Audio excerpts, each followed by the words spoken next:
So diplomatic security at first got cybersecurity. They didn't really know what to do with it, so they created this other bureau called Information Assurance. And they set up a training program. I went to the training program. They waved the magic wand, and boom, I'm an information system security officer, along with the other stuff I did. So the more I got involved in that, I became aware that there were kind of two communities out there. There was the IT community with all the technical people, and then there was a policy community within the bureaus. And they spoke completely different languages. They didn't really integrate very well, and there was a little bit of mistrust back and forth between the two communities. There was no bridge in the community. So the information system security officer, the job that I took on, was designed to be a bridge between those two communities. So we went off to training. I got trained on a lot of cybersecurity tools, processes, templates for National Institute of Standard and Technology, all these different compliance and regulatory compliance structures. But at the same time, I worked real closely with systems administrators, with software developers, the people on the technical side, network engineers. And so my job was to work with them to help build security architecture, but at the same time be able to liaise with policy makers who maybe spoke a different language about how these things were supposed to run.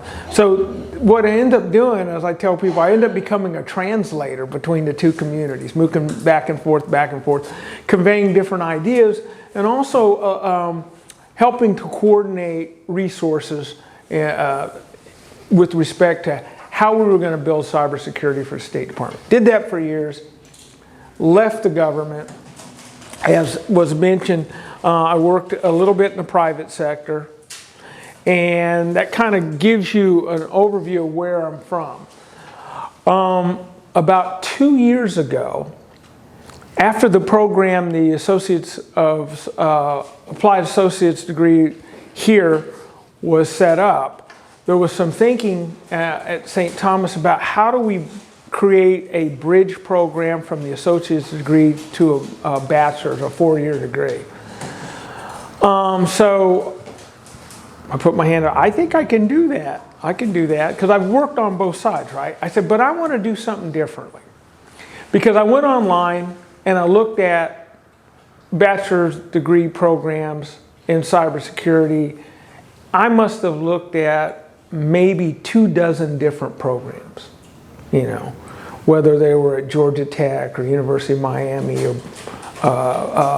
Carnegie Mellon, you name it. I looked at all these different programs, and I saw that they were all pretty much the same.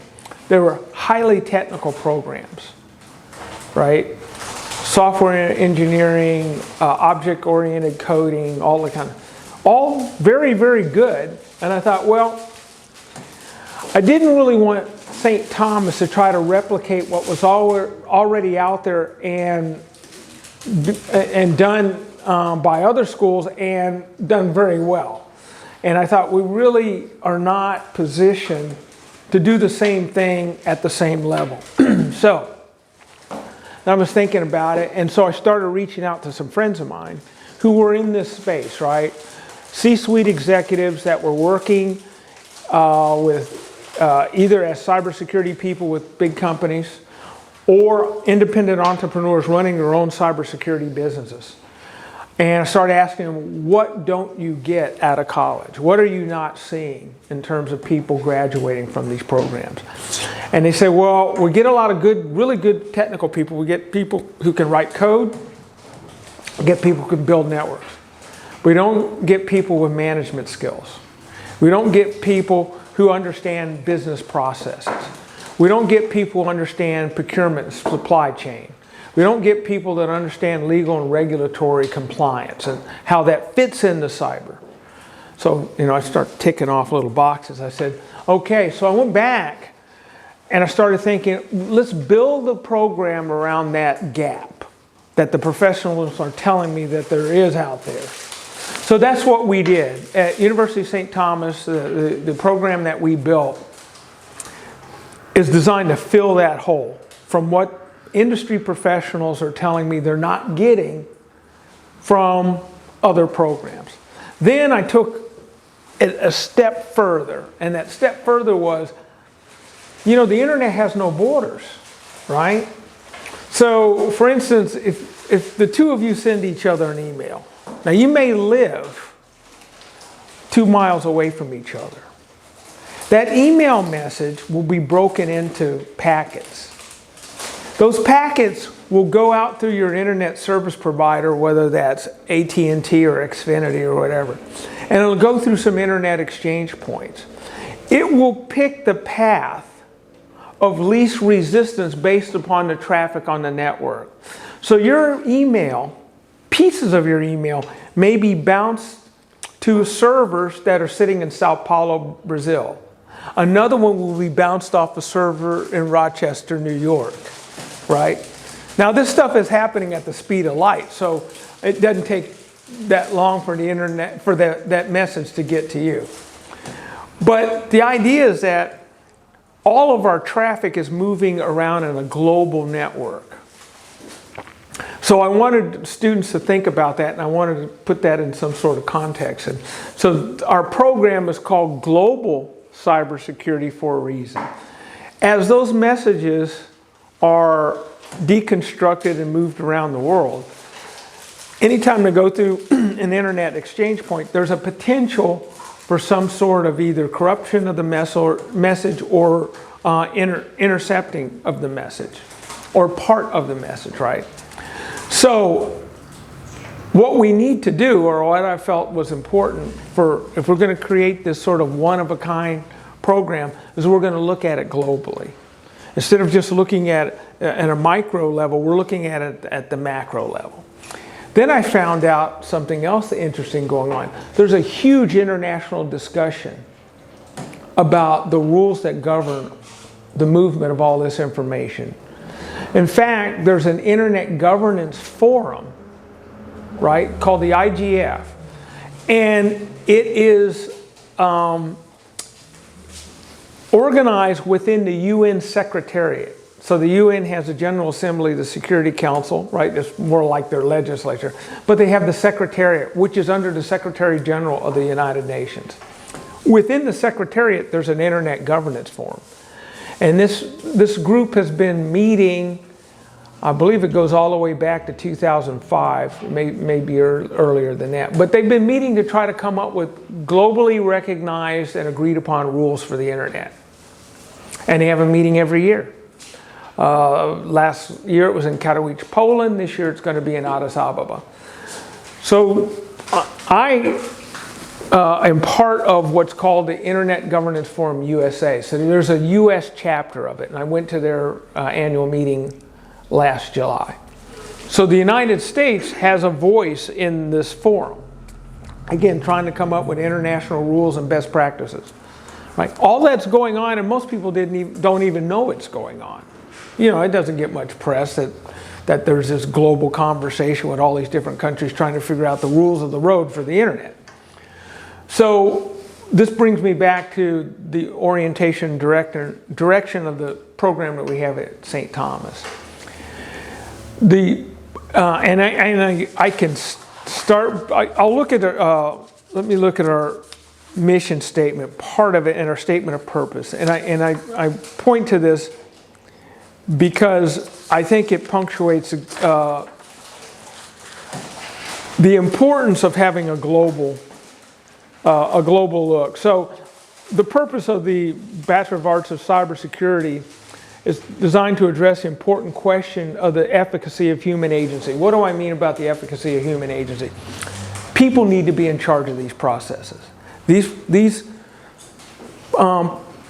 technologies exist to better human flourishing or to make our lives easier. But we all know there's a lot of bad actors. There's a lot of hackers, there's a lot of malware, there's a lot of nation-state actors that are using this technology in very, very destructive ways. So the program we built at the University of St. Thomas is heavily grounded in this question of ethics and governance. There's a technical side, but there's also this ethical side and governance side. So we want to talk about what's the role of technology in society? So we want to create a learning environment, and I believe we're doing well, that promotes technical mastery. They got to understand the technology. Absolutely got to understand how this technology works. But we don't just leave it there. We want to talk about the moral and ethical frameworks under which this technology works, right? We want to look at the question of who's in the field and how do we create a sense of community in the cyber security field that's inclusive, right? So interestingly enough, we built the program not in the computer science department. The program is situated in the international studies department. Because I said, the internet has no borders, and everything we do has a connection to the internet. How many of you had, during COVID, had what do they call it, telemedicine with your doctor? Right? Telemedicine. So, you know, I'm used to doctor kind of thumping on me and doing telemedicine. Well, okay, so under HIPAA, right, the regulation, that conversation has to be confidential. It has to be protected. So the question is, what is your doctor or the hospital or the clinic doing to protect that data? What platform did they use to communicate with you? And was that communication encrypted so that it protects it? So those kinds of things are now entering into areas where they really weren't a central focus. I give my poor doctor, well, I have several, but I give them a hard time all the time. It's like, you know, they'll have their computer and I'm sitting there in the office or I'm online with them and I'm asking all these security questions. And of course they don't know any of this stuff. I said, well, we'll put you on to our systems administrator, right? And I had another group that I belonged to and I was on their site and I said, you know, your site is not secure. You have, and you guys, if you're AAS students, you'll understand what I'm saying. You have an outdated security certificate, right? So right now, your system is not secure. So you need to go back to the service provider, maybe go back to your web hosting firm and update your certificate. Okay, so it's out there everywhere. How many of you shop online? We all shop online, right? Now, when you shop online or when you have your online presence for maybe your bank account, you do online banking, right? Every time you access that portal to either your bank or to eBay or to whomever, right? There's a vulnerability there. And so you can do everything on your side of the screen and in your box, right, to try to secure yourself, but there's a responsibility for the vendor, the people that you're doing business with, to secure their side too. So that's part of the conversation. We talk about that in the program. So obviously, University of St. Thomas is a faith-based institution of higher learning, right? So what the program does is expands this conversation about the impact of technology. This is informed by our Catholic faith, tradition of scholarship, and respect for the dignity of the human person. So we want to promote spiritual growth in a nurturing and supportive community of scholars. And we recognize that this technology may both facilitate or hinder human progress. So that's why we talk about things like norms, rules, governance, and ethics in the program in addition to the technical side. I can go on and on and on, but I want to give you an opportunity to ask questions. You can ask about the program. You can ask general cybersecurity questions. I think we have a couple of potential students that may want to ask about how the program works. So I'll just open it up at this time for... Yes, thank you very much for coming out here.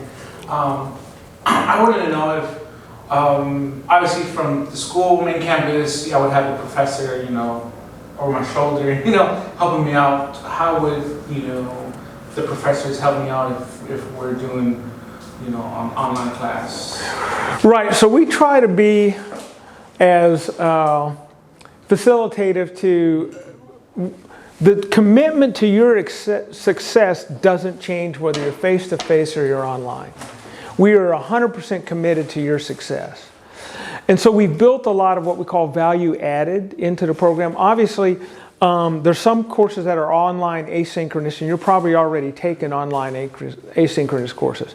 We have some that are called high flex. And what's that high flex means? It means when I'm doing a lecture, like I will this afternoon, I have a class this afternoon, students have the option of coming to class and sitting in the classroom, or they can use a video conferencing platform. So for my class this afternoon, I have a student that's in Paris, France. And she attends class. She's really good about attending class, and she, you know, but it's evening in France. But she attends class. The assignments are all posted on Blackboard. We have a discussion board. And if a student has any, I do office hours either physically or through Zoom. So I've had students who are attending online, but if they have a question or an issue, we set up a video conference and we go over. So the same level of commitment and contact is available to online students as there would be to face-to-face students. Because we understand, we want to give people those options. I've got some people that work full-time, right? And so they have to work their schedule around, you know, their commitment to their job or their families or both. So we're very flexible in that way. I think I was telling you, I had last year in a class, I had a student that was called up on reserve duty and deployed. So he was military. He was attending face-to-face, gets called up for reserve duty. So one time we're doing Zoom, right? And I sent out everything, it's on Blackboard. He's out in the field and he's attending the class through his cell phone. And he deployed somewhere, but you know, he said, "Yeah, I got some time. The sergeant's letting me take class," and he was on his cell phone. So you know, and he ended up passing the class, and now works in the State Department with the Arms Control and Disarmament Agency. So another value-added thing we do, I mentioned the advisory council, right? So we've got about 11 or 12 industry professionals, some at the C-suite level. And one of the things that we do is we have them talk to students. We had a dinner, so a mixer for students and some of these advisory council and some of our professors. We do online conferencing with them, and some of them will take on students as mentors. The other thing they do, and for you guys who are just now looking, do either one of you work in the community cybersecurity yet, or are you? No. Okay. No, You work in IT? Anyone work in IT? No. Okay. I do have, I'm prior service, just got out like 2 years ago. I do still, kind of have my top secret clearance. Right. Yes and no, I mean, it would be easy to get it. Right. I had it before, but that's another reason why I know the cybersecurity industry is growing fast now with the Air Force doing their Space Force. You know, cybersecurity is in high demand, and I know for industries, hospitals, any kind of places, they need cybersecurity. You know, in the computers, and I know outside with, you know, even with just the little security clearance for them to get into cyber. Right. So yeah, that's why. So if I could take a second to tell you about the community. So I'm always looking at what's the employment picture look like, right? The last figures I saw just kind of blew me away.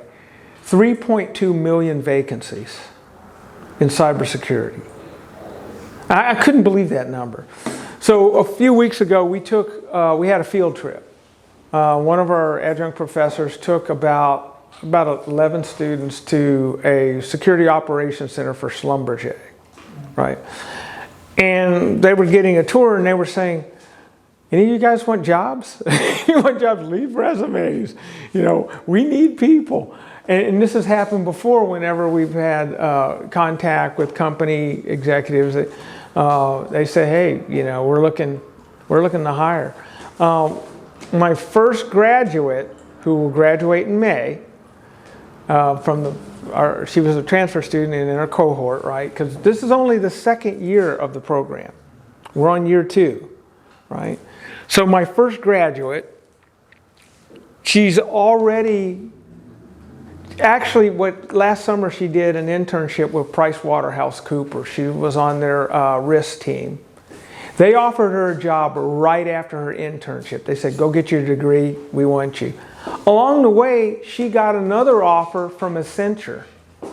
And so she's got 2 job offers from 2, Fortune 500 companies. And she said, well, I think I'll go with Accenture because they offered a better package. So what's happening is people are coming out of the program, and for them, it's a buyer's market, right? They can look at the packages they want, they can work with. So for me, the follow-up is to get with PwC, Accenture, and to see, okay, can we coordinate a degree plan, a graduate plan that incorporates your internship and then would offer students employment when they graduate. So to formalize it, this sort of happened, but we're looking to formalize those type of relationships with other organizations. Is it possible to shadow someone? Oh, sure. Later on? Yeah. This is one of the reasons that we have the advisory council. I have people asking me, how can I help? What can I do? I would like to be more involved. And man, that's brilliant to have people that want to give back. So a lot of them are executives or small business owners who want to give back to the community. They like what we're doing, and they just say, how can I help? So one of the things we're going to do, this might appeal to you, I'm trying to build a course now where we're going to create our own lab. So the idea is that we would get a rack, put some blade servers on it, we would upload our own image on it, and we go and download. I know this may sound, I'll just get through this quickly. We'll download a bunch of open source software, some sim tools and all that, so the students can kind of play with it. But that process of building the lab, we're going to make a course out of that for credit. So the students that help us, and we work with some of the professional volunteers and myself and a couple of the adjunct professors as we build this lab, it'll be a credit course toward the degree that people will help us with. So it's those kinds of things that we do to try to add value to the program. Interaction with the advisory council, internships, practical experience like that. Just you first and then you. Yeah. So how many hours is the cybersecurity program? Okay. If you have a degree, for instance, and you want to get another degree or something like that. Okay, so here's what will happen. You'll go to the registrar, and it depends on what other degree you have. Okay. Right? And then they will kind of give you a template. Right now, the global cybersecurity major requirement is 49 hours, but we're going to nix 9 hours. So it'll be 40 hours starting in the fall. Okay. We've decided to cut it back a little bit. Those of you who come out of the AAS program, you won't need to take the required computer science. So people who come into the program who don't have a computer science background have to take intro to programming and computer science and object-oriented programming. They got to take those. You guys won't have to take that. No, I would start fresh. Okay. Yeah. And that's another question I wanted to ask. Do I need to know like coding, anything like that? You'll get in the object-oriented programming. You'll get a familiarization of coding, but it's not central to what we do. And I tell this, we're training people to be project managers and executives over cybersecurity technical teams. Leadership one. It's all leadership. And this is the thing that I kept hearing from industry professionals when I asked them, what aren't you getting? They said, well, we get a lot of technical guys that want to just sit behind the look at the screen and behind the screen and look at the stack. They don't really, they don't like people. No, I'm just kidding. But they're not really interested in managing people in a team. And as you all know, any of you have ever been involved in, well, in a breach incident, everything is done by teams. And even when they bring in outside experts, say, you get this huge ransomware attack and you bring in an outside expert, you're not going to get one person show up. You're going to have a team. And they got to learn to work together, how cohesive are. And they're going to have to work with your staff. Right? So a lot of what we do is we're trying to build this consciousness of leadership and teamwork. That class I mentioned that we're talking about building out our lab, that's all going to be a project-based teamwork class. So it's everybody's going to work together, and they're going to work with our professional volunteers, and they're going to work with some of the faculty, but it's all about working together to solve problems. And this is I think you had a question, yes? I counsel high school students sometimes. Okay. At church, and a lot of them want to go into, quote, computers. Right. How do I direct them? Oh, maybe a program like brilliant question. So I tell people that when someone says, I want to do computers, it's sort of like someone saying, I want to be in medicine. Well, what specialty, what aspect of it's a big thing, right? So you really need to think about what it is they want to do. So a lot of times for students, I ask, where do you want to be in 10 years? What's your vision of the type of work you want to do? Now, some people want to just build applications, write code. I say that's fine. And we have a computer science department if that's what you want to do. But if some people say, well, I want to work with a team and I want to deal with incident response. I had a student just last week tell me, I want to do cybersecurity risk. I want to do risk analysis and threat intelligence. Because we did a practical exercise in class, and she was so jazzed about what we did. She thought, oh, this is great. This is what I'd like to do. I didn't even know there was a thing, right? And I said, yeah, there are people out here that's all they do is analyze risk, and they do threat intelligence. And there are companies that hire these teams to come in and work with their own response team. So kind of like, what do you want to do? Now, I know it's hard for high school students because they're usually users and they only think about computers, what the video games and the social media, and they don't know this giant world out there, right? So a couple of things we've done, and we'll see if we're going to continue this. I did a Safe Cyber boot camp last year for high school age kids at St. Thomas.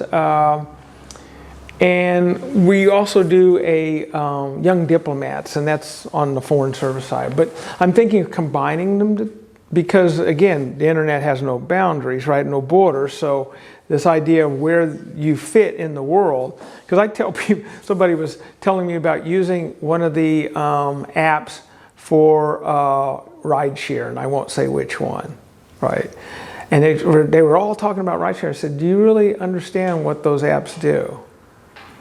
You're geolocated, and they keep a database of every place you've gone, and they sell that. That's another revenue stream. Do you really want that? Right? So when you use these platforms, you have to understand what's on the other side of it. What is your vulnerability? Now, your risk tolerance may say, I don't care if they know where I'm going. And some people don't. But you have to decide for yourself, what's your risk tolerance for your data getting out and who's using that data and where it's going. That's a personal decision. I don't tell people, I just tell people, be aware of what's there, but I'm not going to tell you what decision to make about it. That's a personal decision. Sometimes the balance is, well, I'm in X city and I'd rather take this ride share than the crazy cab drivers in this third world country that are driving like maniacs. Well, okay. I mean, that's a risk question. So, but go into it with your eyes open. And you're right with the young people. I've got some of my students, same thing. They think the whole world is just social media and video games. They don't understand. And so it's really expanding their horizons to kind of understand what's going on the other side of the screen. And then it's amazing. You get that, the big eye look sometimes from like, oh, I didn't know all this stuff is happening. Yeah, it is. So it's like a camp, a summer camp would be good to open them up to seeing what's.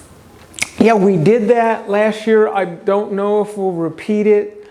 I'm still asking because I'd like to get some of our industry professionals to be more involved in that. I'd like to bring in, but you know how it's kind of funny. So it's hard to figure out sometimes who young people will connect with and listen to, right? Some people are very, very good at in terms of their own knowledge and information, but they may not be able to connect with young people. And some people really connect. So what I'm trying to do is maybe that camp, I'm thinking we might have our senior students or our upper division students run it because they're closer in age to the young people and they might have more credibility with them. You know what I mean? So we're thinking about doing that, and of course we got to make sure we compensate our students well for that. So, any other questions? Yes. Well, since you mentioned the whole HIPAA thing with the telehealth, I had never thought about that. Like I had thought about, cybersecurity when you're sending emails or with banking, but and the whole thing about the HIPAA, it just kind of like, oh my gosh, I never thought about that. So maybe if you can share a few things that we need to keep in mind, I guess, when as consumers using all oh these my apps gosh, and yeah. social media and websites. So I did my top 10 for holiday shopping thing, and I could send it to you. But and off the top of my head, one of the things that I find a lot of people do is that they have some applications, and even if you're paying bills, will have a portal into the bank account, right? So say, I don't know, say it's your mortgage, or say it's your electric bill or whatever, and you just want to set up for automatic bill paying, and so it kind of goes in your bank account and takes the money, right? So you're giving them a portal into your bank account. Okay, so what you have to understand, your bank account is only as secure as the organization that you've allowed to enter your account and extract money. So how secure are they? Do you know? Have they ever had a breach incident? Now there's new laws that say they have to, the breach notification laws are really big. And if there are breach, then they have to let you know. And then depending on who the organization is, some of them are real good about, oh my gosh, we've been breached. Change all your passwords, blah, blah, blah. They tell you all these things you need to do. Some of them are not as forthcoming, and a lot of that has to do with where they're located. Because this is being litigated like crazy people. There's a lot of lawyers now. A good friend of mine whose whole practice is cyber. Her whole practice, and she says it's amazing. So since we don't have one overarching cyber law at the federal level, you got 50 different cyber requirements, right? The states are all doing so. Then you have HIPAA, which is sort of sector-wide, and there's other sector-wide regulations and laws. But how we're answering these questions, so you get breached, right? Your bank account gets breached because you maybe have them taking your mortgage out. So you don't have to worry about it. You don't have to, write a check and throw something in the mail, and, they're just taking the money out of your account. So you're cool. So all of a sudden there's some strange activity and the bank calls you up and says, excuse me, but there's all this money moving out of your account. And it's your mortgage company, but see, banks often use machine learning algorithms for, a lot of times that's how they know there's anomalous behavior, because they kind of understand through these machine learning algorithms what normal behavior for your account looks like. And if there's something out of the ordinary, they call you. Say, excuse me, did you authorize $30,000 to go to a bank in Singapore? No? We didn't think so, but we just wanted to call it. So what happens is So you have this anomalous behavior going on, and you may suspect that it's the mortgage company, but you know how mortgages are in the United States. You start a mortgage with this company, they sell it to that company, they sell it to this company, they sell it to that company. Before you know it, you're not sure who holds your mortgage, right? And then you find out that the company that holds your mortgage is based in the Cayman Islands. It's not even a U.S. company anymore, right? So what recourse do you have in terms of taking any action against that company if they behave irresponsibly, if it's not in the U.S.? That's a legal question. I'd say call a lawyer and figure that one out. A lot of times banks are pretty good at making people whole. I've had a lot of people who've been had money exfiltrated out of their accounts, and once the bank does their investigation, say, yeah, we're pretty sure it wasn't you. Give you a new account, all that kind of stuff, set up a new password and all that, and often the bank will restore your losses. Some will, some won't, and it depends on whether the losses come out of a personal account or a commercial account. You're more likely to get your losses restored if the money comes out of a personal account than a commercial account. But anyway, that's just another thing to think about. So what I suggest that people do, if you have automatic bill paying, or if you use a credit card, and you want to narrow that risk, right? That risk window, you want to narrow that risk window. If you set up an account, set it up with a limited balance, a very limited balance, and only charge that account maybe after the money's taken out, you only put enough in it to cover the next month's payment, right? So you have a separate account that handles all that. Or same thing with a credit card, like some people say, well, I like to shop online for Christmas, I don't want to have to go to all of those. In COVID, we were all shopping online. I said, then get yourself a limited balance credit card, right? Limited balance. What's that? It's risk tolerance. How much can you afford to lose, right? And then use that limited balance account for all your shopping. So if it gets compromised, it's not a big deal, right? So things like that you can do. And again, it's always thinking about risk. What's your risk tolerance? How can you narrow that risk window? And so we talk a lot about that in class with the students, because students use computers, but they are sometimes very naive about the potential risk. You know, they just use it for everything. And they post anything up there, and we talk about, oh, if you post something, you know it never goes away, right? Never. And we have people that, and you've seen this on television, right? Someone tries to get a job, or they're running for politics, and they pull something up they posted 15 years ago, right? So it never goes away. So we talk a lot about, okay, think before you post, right? Create your own rules of engagement about what your online presence is going to be, and work within that framework. And don't think that any communication you have with your buddies, your classmates, is ever going to be confidential. No, it's not going to happen. So don't use that platform for communications that you are concerned about or are sensitive. Any other questions? Did you have a question? Yes, sir. I work in the world with small businesses, and what should small businesses say, 1 to 250 employees? Back to your policy. Right.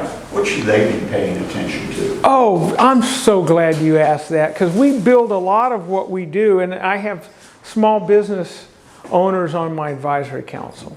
So one of the things we talk about, and I know this is difficult, is cyber awareness training for your staff. Most businesses are running flat out. You know, you have just enough staff to meet your operational requirements, and to take them offline to do an hour or 2 hours of cybersecurity awareness training, like, I don't know if I can spare it. So usually what we do is we suggest that there's some pretty good online templates where they do security training, and you can set it up and you have them watch a video. But I say usually start from top down. So senior leadership gets the awareness training, and you work your way down. Get your supervisors, your frontline supervisors, mid-managers, have them get the training, and then have a serious conversation with your IT department. Okay, how are they configured? Are they watching for anomalies? Are they checking all their logs, event logs? A lot of times, companies have been breached. There's reconnaissance software sitting on their network that operates after hours when everybody's off and it's running. So there's a thing called a latency report. So if your systems administrator see all this activity on your computer when it's supposed to be kind of dormant, then you got a problem. You might want to bring in a cybersecurity specialist or a forensic examiner to look at it and see if you've been breached. What we're finding now is that used to be sort of like a smash and grab. The bad guys would breach your system. They go and steal data. They may send you, ransomware kind of thing. You want your data back. More and more we're seeing bad guys get in. They download reconnaissance software and they just watch. Who are you connected with? Who's your business doing other business with? They watch your activity to try to see where's the real value added, right? What's the key to the kingdom, right? Business email compromise is a big one. So if you're in a senior leadership role in your organization, they may do reconnaissance, watch who you're in communication with. Could be business partner, somebody you have a JV with, whatever. And then they will if you're senior leader, you're usually communicating with other senior leaders. So they extract that and they all know and it can tell by the emails what role they are. So people like CFOs and general counsels. Love those people, right? So then they figure out, does your CFO sign off on all your major procurements above a certain dollar amount? Or is it kind of automated? You would not believe how many companies have automated some of their procurement, right? All it takes is, say, one of the business stream executives to say, hey, we want to buy $500,000 of whatever, equipment or whatever we need, right? 100,000, whatever. So they'll intercept that traffic and they'll find out who they're buying from. So then you'll get an email from the company saying, oh, we never got that payment. Tell you what, we've established a new bank. We send that payment to this other account, that's Luxembourg, somewhere, right? And what we've seen is that a lot of times that's a lower echelon employee who gets that and has the power to hit the button and approve that transfer of money. Then something bad happens and they want to, as I say, hang Billy Budd. Have you ever read Billy Budd by Melville, right? That poor lower level employee and I said, well, who authorized this lower level employee to be able to accept payment or make payments for that dollar amount?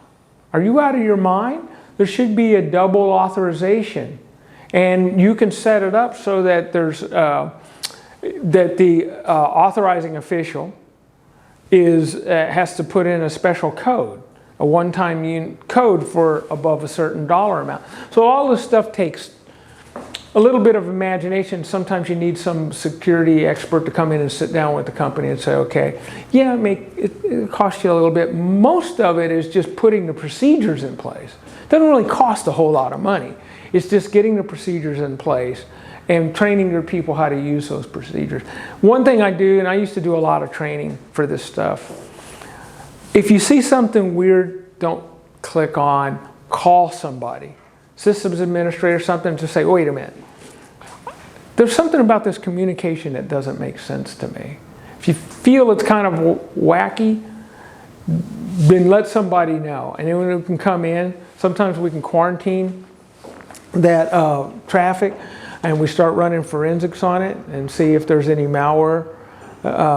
And I've had this even happen with me. I've had people email me, trying to spoof some organization, and I start running certain tools on it and find out it's bogus. So, and the other thing too is that because you have a systems administrator, most systems administrators are not security people. Their orientation is to make sure your network's up and running to facilitate your business operations. They don't usually have specialized training in security. And I hear this all the time, especially from companies that have been compromised. Well, we got a systems administrator. Yeah, but are they trained in security? That's a different specialty. It's like, remember we were talking about medicine? It's like, okay, I went to an orthopedist, but I got a heart problem. It's a doctor. Yeah, but it ain't gonna help your heart any, right? So you need somebody who's got the specialized training.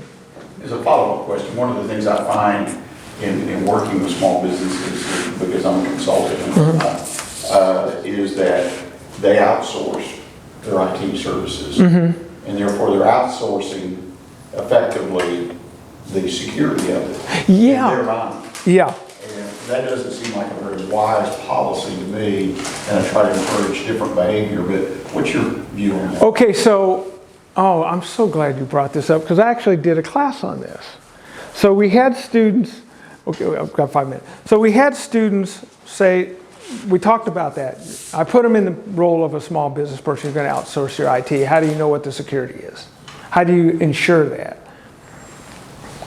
Read the service level agreement. What has the outsourced entity agreed to do to maintain security over your data? Should be in the contract, right? A lot of times it isn't. They take no responsibility. We'll host your data, we'll run these processes, but if anything happens, it's not on us. That's when you sit down with your general counsel, maybe bring in a cybersecurity expert, because I actually used to do this sometimes, read SLAs, right? And then say, oh, you might want to add this language, add that language, watch out, they haven't made provisions for, you know.